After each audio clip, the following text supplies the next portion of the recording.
Quando você era criança, você detestava passear na casa dos parentes. Visitar aquela tia que adorava apertar as suas bochechas era um verdadeiro tormento. Você odiava abraçar e dar beijo nas pessoas, mas o papai e a mamãe te obrigavam a fazer isso, porque afinal, você precisava parecer uma criança bem educada. Você foi crescendo e ficando cada vez mais distante. Sempre encontrava alguma coisa que pudesse te distrair, qualquer coisa que te permitisse ficar afastado dos outros no seu mundinho. Era um saco ouvir todo mundo dizer: "Nossa, como ele tá magrinho!" Ninguém entendia o seu paladar, pouca coisa te agradava e insistiam em dizer que você precisava se alimentar melhor, porque saco vazio não para em pé. Os livros eram seus melhores amigos, as melhores notas na escola eram as suas, mas para conversar e interagir, você era péssimo e morria de vergonha. Castigo para você era ter de apresentar trabalho na frente da turma inteira. Te chamavam de nerd e era difícil identificar se isso era uma ofensa ou um elogio. Poucos amigos, talvez um único no qual você pudesse confiar. Na adolescência ficou mais difícil. Você sofria sozinho, calado e mal conseguia entender o que era aquilo que te corroía por dentro. Diferente das outras pessoas, você não conseguia chorar, mas sabia traduzir em palavras toda a dor que carregava. Complicado mesmo era ter com quem compartilhar. Inúmeras ideias passavam na tua cabeça. Você poderia ter revolucionado o mundo se tivesse colocado 1/3 dessas ideias em prática. Até hoje, você evita lugares onde precisa ter muito contato com pessoas, te acha antissocial, e se finalmente você conseguiu ter um relacionamento amoroso, você é cobrado o tempo todo por falta de carinho e atenção. E aí é você quem fica se questionando se você realmente sabe amar, já que todo mundo te cobra algo que você não consegue dar. Ninguém entende a sua necessidade de ficar sozinho. Também não entendem como você, sendo tão inteligente e criativo, dificilmente consegue realizar algo. Você continua tendo muitas ideias, mas colocá-las em prática, isso é outra história. Você se atrasa para todos os seus compromissos e isso irrita as pessoas que convivem contigo. E por mais que você se esforce, as vezes que você chegou cedo e com antecedência podem ser contadas nos dedos de uma mão. Eu sou Rosana Dinebier e se você ainda não assistiu o primeiro vídeo dessa série, confere o vídeo com o título Os 5 traços de caráter, tudo que o seu corpo diz sobre você. Aproveita e se inscreve no canal do YouTube e segue no Instagram, @RosanaDinebier. Talvez você tenha se identificado com essas características, ou com algumas delas. Ou talvez você conheça alguém assim. Estamos falando do traço de caráter esquizoide. Vamos lembrar que traços de caráter são mecanismos de defesa que a mente desenvolveu para poder lidar com a dor de um trauma que aconteceu entre a gestação até os 5 anos de idade. São 5 os traços de caráter e todas as pessoas têm todos os traços, alguns mais evidentes do que outros, que é o que determina o formato do corpo de cada indivíduo. Alguém que tenha o traço de caráter esquizoide predominante poderá se identificar e muito com essas características. O esquizoide é o primeiro traço que se forma, enquanto o bebê ainda está na barriga da mamãe. Imagine que o bebê está dentro da barriga da mamãe, tranquilo, confortável, e de repente esse lugar começa a ficar frio, duro e desagradável. O bebê que está ali dentro já tem uma percepção do mundo que é bastante limitada.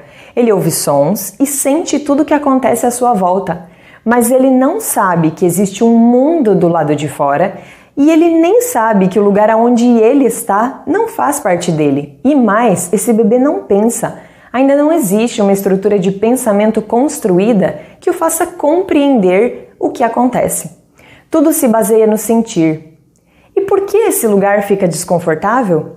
Sempre que a mamãe passar por uma situação de estresse, de medo, de raiva, preocupação, o corpo dela vai se preparar para lutar ou fugir, canalizando toda a energia para as extremidades, braços, mãos, pernas e pés.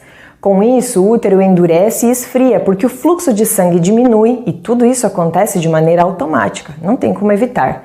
É praticamente impossível uma mulher grávida não passar por nenhuma dessas situações durante a gestação.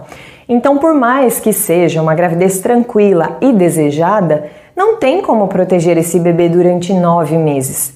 Só que como ele não sabe que existem outras coisas e pessoas além dele, o bebê entende que tudo o que a mamãe sente está relacionado a ele, como se ele fosse a causa de todo esse desconforto. Nessa fase, o bebê precisa sentir que existe. O esquizoide sentiu que alguma coisa ameaçava a sua existência, então ele se sentiu rejeitado. Alguns fatores, como pensamentos ou tentativas de aborto, situações difíceis em relação à gravidez, dificuldades da mamãe com o mundo aqui fora, podem ter desencadeado essa dor da rejeição. Esse pequeno bebê dentro do útero não possui muitos recursos para se livrar dessa dor. Não tem como fugir dali, não tem como gritar ou chorar. Então ele usa o único recurso que encontra nessa fase: se desconectar dos sentimentos. Ele percebe que se ele levar toda a energia do seu corpinho para a cabeça e ficar bem quietinho, ele consegue se desligar desse desconforto e esse é o mecanismo de defesa que ele utiliza. Toda essa situação se transforma em um trauma, pelo qual todos nós passamos com maior ou menor intensidade. Aqueles que viveram isso de forma mais impactante terão um registro muito mais evidente em seu corpo. Não existe ninguém que tenha um traço puro. Eu estou te apresentando as características comuns do traço esquizoide, e você pode se identificar mais ou menos com esse traço. Normalmente o traço com o qual você mais se identifica é um dos seus traços predominantes, lembrando que todos temos os 5. Os esquizoides geralmente têm um corpo alongado, bastante magro e com as articulações bem evidentes. Só engordam se tiverem uma combinação com o traço oral predominante. Quando o contato físico com alguém que ele não queira for forçado, ele irá desenvolver diversos tipos de alergias e doenças na pele, justamente para evitar esse contato. Além do olhar desconexo, perdido e de quase sempre usar óculos, é normal terem olheiras bastante escuras e profundas. O desejo do esquizoide é ficar invisível ou escondido quando ele está na dor, e por isso ele fala pouco. E como toda a dor traz um benefício, esse trauma da rejeição lhe deu a capacidade de ser extremamente criativo, com muita imaginação e raciocínio lógico. Vive muito na razão e é o tipo de pessoa que sempre tem ideias fora do padrão. Se você se identificou com esse traço de caráter do esquizoide, entenda que você sempre vai precisar passar mais tempo sozinho e que o seu jeito de amar é muito mais racional do que sentimental. Mas isso não significa que você não tenha sentimentos. No trabalho, terá mais chances de ser bem-sucedido em profissões ou atividades que usem muita lógica. Poderá ter muita dificuldade em executar e colocar as suas ideias em prática. Nesse caso, parcerias serão muito bem-vindas. E se você não é esquizoide, mas convive com alguém que é, você pode ajudar essa pessoa prestando atenção em suas ideias sem julgar, valorizando e elogiando o seu jeito de pensar. Respeite o fato de que ele precisa passar mais tempo no mundo imaginário do que no mundo real e de que ele também não gosta muito de toque e de contato físico. Se você ainda não me acompanha, siga no Instagram, @rosanadinebir com 2 N's e se inscreva no canal do YouTube. Curte e compartilhe esse vídeo com seus amigos e familiares. Vamos ajudar as pessoas a entenderem como a mente delas funciona. E se você tiver alguma dúvida, deixa aqui o seu comentário que eu vou ter o prazer em te responder. Um abraço e até mais!